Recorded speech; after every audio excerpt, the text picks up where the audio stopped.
Caso você tenha mais de 50 anos e ainda acredite que as acusações vindas de sua filha representam apenas emoções passageiras, tensão momentânea ou alguma incompreensão temporária, precisa ouvir atentamente o que direi agora.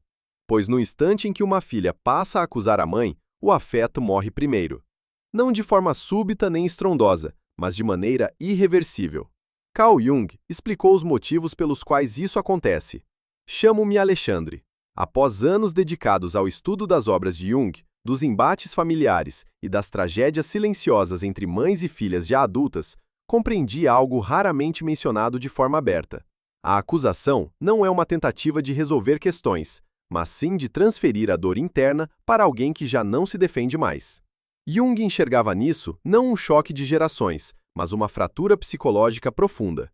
Antes de prosseguirmos, caso você valorize conversas francas sem ilusões reconfortantes, inscreva-se no canal e ative as notificações. Aqui não ensinamos a recuperar relações a qualquer custo. Neste espaço, falamos a verdade, ainda que seja dolorosa. Construímos um ambiente para pessoas maduras, que conviveram tempo demais com culpas impostas por palavras alheias. Se você conhece alguma mulher, amiga, irmã ou vizinha que é constantemente acusada pela filha em relação ao passado, aos erros ou a uma infância prejudicada, envie este vídeo para ela agora mesmo via WhatsApp. Às vezes, uma explicação precisa consegue interromper a autodestruição interior que se arrasta por anos. Mais uma observação. Se neste exato momento você sente aquela tensão familiar no peito, se internamente surge um sentimento de injustiça, saiba que neste canal existe um espaço reservado para membros da comunidade. Lá, analisamos de forma profunda e tranquila os métodos de Carl Jung, voltados para mães que atravessam acusações, culpa e perda de afeto por parte de filhos adultos. Porém, antes que eu explique como acessar esse ambiente, você precisa entender o principal. O que explicarei agora pode transformar para sempre sua percepção sobre as acusações de sua filha. Agora escute com atenção. Pare. Não passe adiante sem prestar atenção. Nos próximos minutos, você ouvirá algo que quase nunca é dito às mães. Carl Jung percebeu um padrão que inicialmente parecia contraditório. Mulheres com quem as filhas discutiam ou até entravam em conflito mantinham vínculos mais vivos do que aquelas que eram sistematicamente acusadas pelas filhas.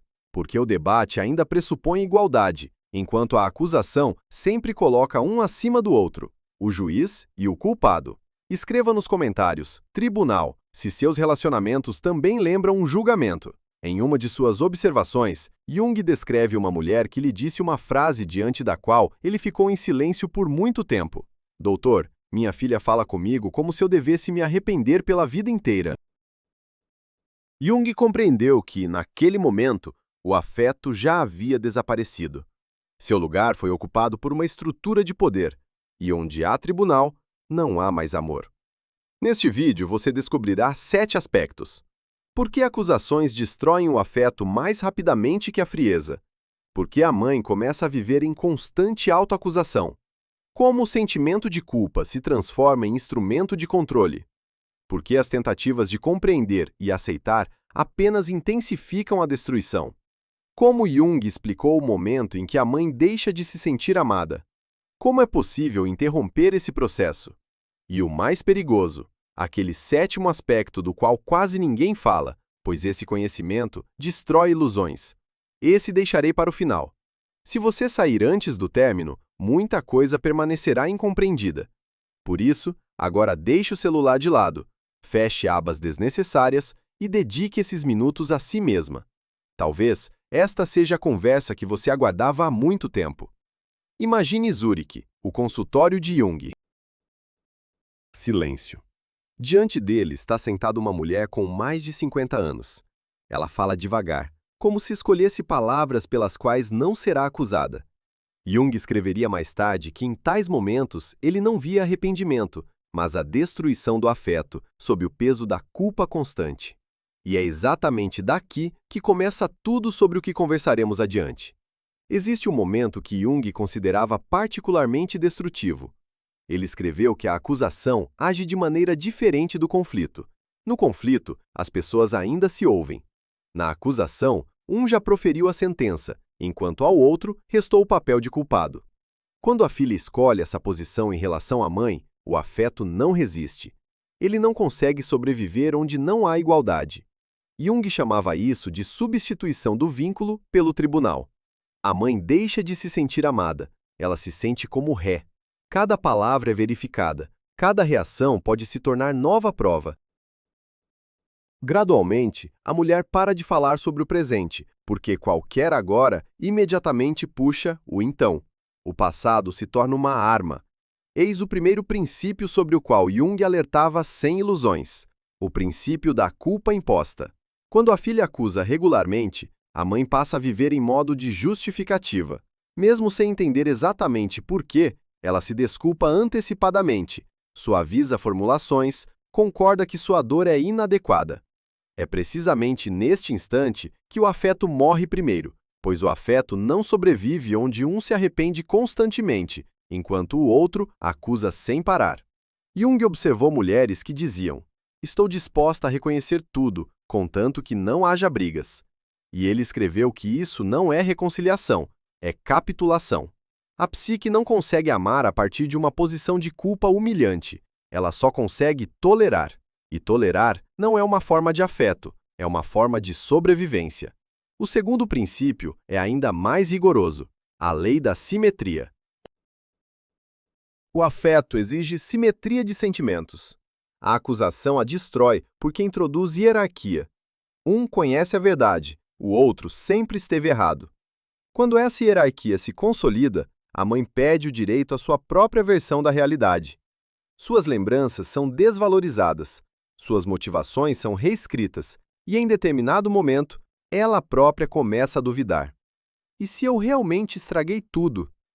Este é o momento em que a culpa se torna uma voz interna. Jung escreveu que o mais perigoso é quando a acusação já não precisa vir de fora, ela já vive dentro. A mãe continua se punindo mesmo no silêncio. E então, o afeto desaparece definitivamente, pois uma pessoa que se odeia não consegue sentir um vínculo vivo. Testemunhei isso em histórias contemporâneas. Mulher com mais de 60 anos. A filha constantemente a lembra dos traumas da infância. A mãe escuta, concorda, chora, pede perdão, mas não há alívio. Porque o objetivo da acusação não é a cura, mas o poder. Jung enfatizava: onde a culpa é usada como alavanca, não há mais afeto. Aqui chegamos ao terceiro princípio, o princípio da confiança destruída. O afeto entre mãe e filha se sustenta numa sensação: sou vista não apenas através dos meus erros. Quando essa sensação desaparece, resta apenas o temor de ser novamente acusada, e o relacionamento se transforma num campo minado. Se neste momento você se reconhece, é importante ouvir o seguinte: isso não significa que você seja uma mãe ruim. Significa que você se encontra numa estrutura onde o afeto foi substituído pelo tribunal. E isso pode ser trabalhado. No espaço reservado para membros do canal, analisamos detalhadamente como sair do papel de eternamente culpada, sem se tornar fria e sem iniciar uma guerra. Mas agora é importante seguir adiante, pois o próximo passo é o mais doloroso. Ele está relacionado ao momento em que a mãe formula pela primeira vez uma pergunta da qual fugiu por muito tempo. Escreva nos comentários, silêncio, se sua alma também se fechou pela dor. E se a acusação da filha não é um caminho para a reconciliação, mas um sinal de que o afeto já foi sacrificado? A maioria das mães para aqui, mas você não parou. O que significa que adiante está aquilo que Jung considerava a chave para entender por que a acusação mata o afeto primeiro, e como não permitir que ela a destrua completamente. Há uma etapa sobre a qual Jung escreveu de forma especialmente dura. Ele a chamava de ponto da ruptura invisível. É o momento em que as acusações da filha deixam de causar dor e passam a causar entorpecimento. A mãe não discute mais, não se justifica, não chora. Ela simplesmente se desliga internamente. E é exatamente aqui que o afeto morre definitivamente, porque desaparece a capacidade de sentir qualquer calor. Jung enfatizava que o afeto é sempre um risco de ser vulnerável, enquanto a acusação transforma a vulnerabilidade em perigo. Quando cada sentimento pode ser usado contra você, a psique escolhe a proteção. Ela se fecha não por frieza, mas por autopreservação. E a mãe, de repente, descobre que, ao lado da filha, ela não sente mais nada além de tensão. O terceiro princípio de Jung, o princípio da economia emocional. A psique para de investir onde é constantemente punida. A mãe começa a economizar sentimentos, a falar de forma neutra, a responder brevemente, a evitar temas. De fora, isso pode parecer distanciamento, mas na verdade é a última tentativa de preservar os restos de si mesma. Jung escreveu que neste momento, muitas mães confundem entorpecimento com sabedoria. Elas dizem a si mesmas: fiquei mais calma. Mas não é calma, é congelamento. O afeto não morre por causa do conflito. Ele morre pelo medo constante de ser acusada pelo simples fato de sentir. Vi isso em histórias contemporâneas. Mulher com 58 anos. A filha transforma cada conversa numa análise do passado. A mãe para de compartilhar alegrias, para de falar sobre dor. Em determinado momento, ela se pega pensando: fica mais fácil quando não nos comunicamos. E isso assusta, porque não é ódio, é vazio. E vazio é sempre sinal de perda de afeto. Jung chamava isso de recuo emocional. Quando a pessoa permanece fisicamente perto, mas psicologicamente sai do relacionamento para não se destruir completamente. E aqui surge a pergunta mais difícil: é possível recuperar o afeto se ele já morreu? Jung foi honesto. Ele escreveu que o afeto não se recupera através de justificativas, reconhecimento de culpa ou conversas intermináveis sobre o passado. O afeto ou renasce em condições igualitárias ou não renasce de forma alguma. E é exatamente por isso que tentativas de provar, corrigir, merecer apenas aprofundam a ruptura. O quarto princípio está relacionado à escolha. A mãe, pela primeira vez, precisa se fazer uma pergunta que antes parecia proibida. O que é mais importante para mim? Preservar a ilusão de afeto ou preservar a mim mesma? Jung enfatizava: enquanto a pessoa escolhe a ilusão, ela perde tanto o afeto quanto a si mesma. Quando ela escolhe a si mesma, pelo menos permanece viva. Se agora você sente peso, medo ou até culpa por essas palavras, isso é normal. Escreva nos comentários "escolha" se você está pronta para escolher a si mesma e não a ilusão. Isso significa que dentro de você ainda há algo vivo. E pela frente resta a última etapa, a mais difícil. Aquela onde a acusação deixa de ser o centro e a vida retorna para onde pertence. Jung deixava esse momento para o final não por acaso, pois ele exige não compreensão, mas decisão. A decisão de parar de viver sob julgamento, mesmo que o tribunal seja familiar. É exatamente para lá que seguimos agora. Há ainda outra camada sobre a qual Jung falava raramente, mas que ele considerava decisiva.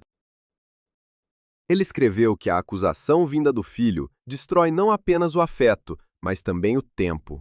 O passado começa a devorar o presente. A mãe deixa de viver o agora.